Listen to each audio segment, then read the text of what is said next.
Coming up next on this special edition of the News at 10, we continue our live special BCS coverage, The Road to 15. Alabama players take to the field for another day of practice trying to get ready for the big game, and the defense meets with reporters. We'll hear from defensive coordinator Kirby Smart. Also, we have some news from Tuscaloosa. This isn't the first time that Alabama and Notre Dame have met. I'm Emily Forrester, and I'll have that story for you coming up. And of course, we'll have a look at your latest home team forecast with Chief Meteorologist Richard Scott. And later, find out just how much of an impact hosting the BCS National Championship is having on the economy here in South Florida. This special edition of the News at 10 starts right now. This is WVUA News special coverage of the BCS National Championship.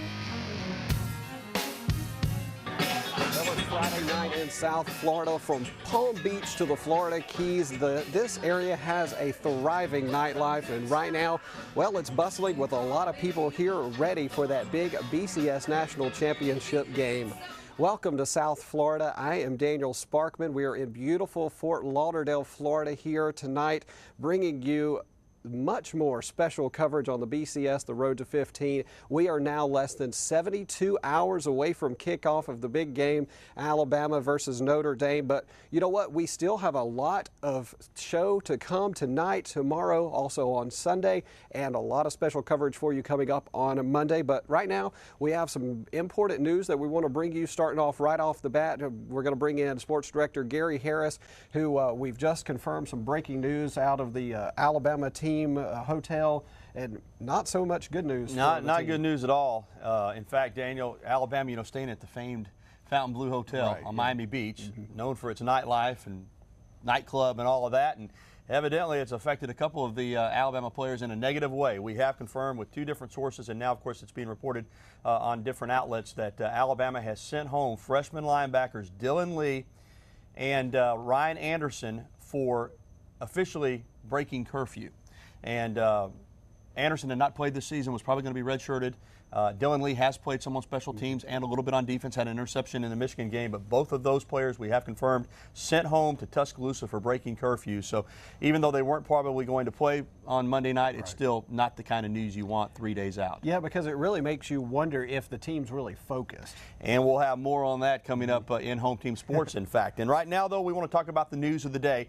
Kirby Smart makes a lot of news because his name is mentioned so often in regards to head coaching openings, and he doesn't get to talk to the media very often. But today he did. He met with reporters this morning. He's clearly an accomplished defensive coordinator, and as I said, has had a number of interviews and possible offers from other schools, but he is staying put at Alabama. But because he works for Nick Saban, a lot of people say he doesn't really run the defense. He was asked about that today. He said, yes, Nick Saban has input, but on game day, he makes all the calls. I have become who I've become as a coach from working for Coach Saban.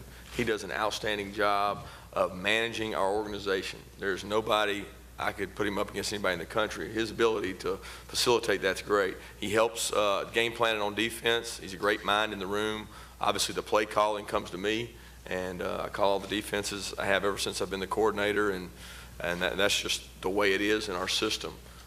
He's able to give input during the games as well as the other coaches. Jeremy Pruitt, who's leaving us, has done a great job helping me with information. But at the end of the day, somebody's got to be the guy to make the call, and that's usually my responsibility. Well, Kirby Smart's a good one, Daniel. You have to love the fact that he's not going to leave and jump at the first head coaching offer that comes along. He knows in this position he can wait, be selective, and get the job that he really, really wants. Getting back to our top stories, not the breaking news, Ryan Anderson and Dylan Lee, a pair of freshman linebackers, sent home for breaking curfew. Coming up later in Home Team Sports, we're going to hear from Robert Lester, one of the seniors. And I was told tonight from a very good source that it was actually the players that met along with the coaches and made the decision to send these two players home. And Robert Lester will talk about a perceived lack of focus since the team has arrived here in South Florida. We'll have that story coming up later in Home Team Sports. Yeah, we definitely can't wait for that. I know Alabama fans are looking forward to it. All right, Daniel. All right, well, stay with us. We're going to toss over here now to get a look at our home team weather forecast. First check on our weather with Chief Meteorologist Richard Scott. Richard, how's it looking back home in Tuscaloosa? Hey, Daniel, looking like colder here in Tuscaloosa. We've got 37 now in Tuscaloosa, while Miami is in the 70s now, 35 in Birmingham, and already below freezing in Huntsville. So it's getting cold out there tonight. All of it's going to be at or below freezing late tonight. But notice that clear sky across central parts of Alabama, central and west Alabama right now. No cloud cover at this point. That will change, though, later tonight and during the day tomorrow. So here's the forecast for our Saturday plans, 9 o'clock in the morning, 39. We warm up pretty quick to the low 50s later in the day around 3 o'clock. And again, that risk of a shower will be there, I think, through the daytime hours, starting around lunch and lasting through the late afternoon hours. But who all is going to see the rain tomorrow, and is there any other rain chances down the road? Your forecast is coming up in just a bit. Daniel, back to you down in Miami. Hey, thanks so much, Richard. Back here, we are seeing, a lot of people coming into this area, especially right here in Fort Lauderdale, where we're based out of right now.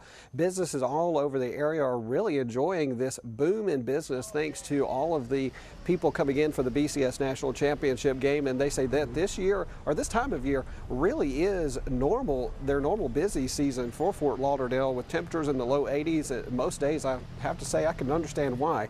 The city has 23 miles of beaches and over 200 miles of inland waterways for people to get lost in. Some people from all over the world have come to enjoy the beauty and experience South Florida. And Jessica Savage with the Greater Fort Lauderdale Convention and Visitors Bureau says that local establishments are glad to see all the extra customers. It's really been a great economic impact. We've got about 25,000 visitors coming, fans coming, bringing in about $22 million in economic impact for us. And while it is the height of our tourism season, it's just brought in such great exposure. Now, Savage says that the businesses enjoy this so much that they hope when the new playoff system comes out in 2014 that the Miami area and Fort Lauderdale area can continue to host big games like this. So they love it. Yeah, joining me now, Lynn Brooks and Bradley Whittington, a face we haven't seen yet. Since, he's been doing heard a lot about him. Yeah. We just haven't seen him yet. So Bradley has been on about every excursion that any of us have gone on. I've been very pissed behind the scenes. You ain't seen me, but I've been working. Oh yeah. And you two had a very neat experience today. We did. Out at the 15th Street Fishery. We did. It was quite an experience today. There's a place here not very far from where we're sitting. It's on the Lauderdale Pier out here, and it's a place called the 15th Street Fisheries, not 15th Street like back in Tuscaloosa, but 15th Street Fisheries. A big tradition over there is that you can feed the tarpon. And if you don't know what a tarpon is, it's about, say this long. Here, you want me to hold my hand up? Yeah, they can get up to 8 feet long. Some can weigh as much as 280 pounds. And you can get a shrimp and you can feed these big monster fish. And if you're lucky, if you can spot one, then it'll come up and it'll just gulp down that shrimp. And so we were able to go out there and feed the tarpon today, and we saw one pretty big daddy tarpon. And we were able to talk to some folks out at the pier about just the experience of feeding the tarpon and how many they typically see on an average day. The ones that we have in here, we have about 7 or 8 of them. They're about range anywhere between 90 to 160 pounds. The one that's the biggest is, we call him Grandpappy. He's about 160 pound tarpon. Pretty much they're just the big silvery fish. They're not great to eat. A lot of people don't like the way they taste. I have to mention that what you didn't see in the video was that we had just a little blooper. We're trying to see if we can salvage some of that video, but as I was holding the shrimp and getting ready to feed the tarpon, I was talking to Bradley about, let's get some video of this, get the video of the fish, and as I'm holding the shrimp out and talking to Bradley, a big bird swoops down and grabs the shrimp. And so there's a bird out there somewhere that's got a full tummy. It sure does. They got that shrimp right from us. We got to see the video. Bradley and I were watching it. That's pretty good stuff. We'll see if we can't get that up on maybe social networking. Yeah, that's a good place. It's a little bit shaky. That's a good place for it. That's right. check Facebook. Well, Bradley and I had a little bit of a jungly experience ourselves today. We went on the Jungle Queen riverboat or river cruise, 3-hour tour here, right here in the Bahia Mar Marina, actually. And so that was a pretty good experience. Bradley, you went along with me? A lot of fun. You got to see some of the big mansions on the New River, who all owned it, the owner of Victoria's Secret and all kind of these big companies.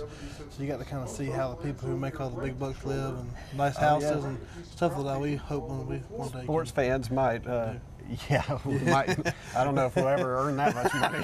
They're talking in hundreds of millions, but sports also, fans might know Nick Saban's old house. Old house. So he past coached for the that. Dolphins. He had one there too, but he sold it, of course. But that was cool to see that as well. Yeah, and Wayne Huizenga, who I think owns the Dolphins or did own the Dolphins at one part of the Dolphins, his mini homes actually. Mini homes. So it was a really good experience. We also got to see an alligator wrangler, and that was fun. So anyway, that was all just a tease, and we're going to show all of that to you coming up this weekend. A lot of good stuff, and the guys who were doing the commentary on the boat were pretty funny as well. So a lot of good stuff coming from that, a lot more ahead for you. I appreciate you guys joining us to talk about all that good Sharing stuff. our adventures. Yeah, some good adventures. We've had some good times down here. And now, you know, the Crimson Tide and the Fighting Irish have only met 6 times on the gridiron in the history of both football programs, and now Notre Dame actually winning 5 of those 6 meetings. So Alabama's got some proving to do. WVUA's Emily Forrester actually caught up with Alabama's practice referee Eddie Conyers to get his opinion on the very first game of the series, the 1973 Sugar Bowl. The very first meeting of the two teams in 1973 was one to remember. But Notre Dame came out on top. Obviously, it was billed as the game of the century, and it lived up to everything that was said about it. It was a great game, but they won the game 24-23. Serving as Alabama's practice referee since 1962, Eddie Conyers says Bear Bryant began Alabama's series with Notre Dame for a specific reason. That was his envision, a mission every year was the national championship. And so he wanted to play Notre Dame because the winner would be the national champion. And as for the football team's practice the week leading up to the game, Conyers says Bryant treated the game like any other. Coach Bryant, kind of like Coach Saban's practices, are very organized, and very little has changed. This was a big ball game, but I can't honestly remember anything being special put into that game. And as for this year's national championship game, they're the two most storied programs in football. And for them to play, it's almost like the game is anticlimax because it's just, the build-up is just so great. The traditions started by Bear Bryant at the University of Alabama are similar to the way that Notre Dame fans love their football team. And that's why the meeting of the two teams is very passionate. In Tuscaloosa, Emily Forrester, WVUA News. Now, of course, we know that a lot of people can't make it down here to South Florida for the big game, and that's why we're bringing all this special coverage to you, trying to give you a little taste of what it's like to be down here. And you know what? You can actually do something back at home. You can get a little piece of the game right there in West Alabama. The national championship programs have arrived at the Bryant Museum, and they are available for sale. The front of the program includes a picture of what is up for grabs, the coveted Coach's Trophy, and director of the Bryant Museum, Ken Gaddy, says these programs are a little different than regular game day programs. One of the things that we noticed about the program is much thicker than we thought it would be. It's a very nice design. They've done a great job with it. There's lots of information in it, so I think it's a good content and something that people would want as a keepsake as we get our 15th national championship. Now, the game day programs will be available for sale at the Bryant Museum for $20 on Saturday, Sunday, or Monday. You can also buy them on their website at bryantmuseum.com. And on Monday, the Crimson Tide will entertain football fans in the national championship. Before the game, a video made by UA students will entertain and inform the crowd about a school activity about alcohol safety. The Less Than You Think campaign is aimed at teaching students the dangers of irresponsible drinking. Earlier in the year, they produced a public service announcement with NBA basketball star Shaquille O'Neal. That video that they produced will be played before the game for all the fans to see inside Sun Life Stadium. We're really excited because Less Than You Think is specifically targeting college students. And this is the biggest game of the year. This is the national football game of the year. And we're really excited to see how students respond to it and what we hear from them via social media and on our website. And Colburn says that the campaign being broadcast on such a big stage is a great kickoff to the Less Than You Think campaign. Now, we have much more coming up for you when WVUA News at 10 returns. More special BCS coverage still to come tonight. Our own Travis Leader visited one of the most historic and beautiful buildings in all of Miami. And coming up in just a couple of minutes, he takes you inside the Vizcaya Museum and Gardens. Also for you, much more in the way of sports. Gary Harris will have the latest on Bama's preparations for the Discover BCS National Championship game. That's coming up later in Alabama's Home Team Sports.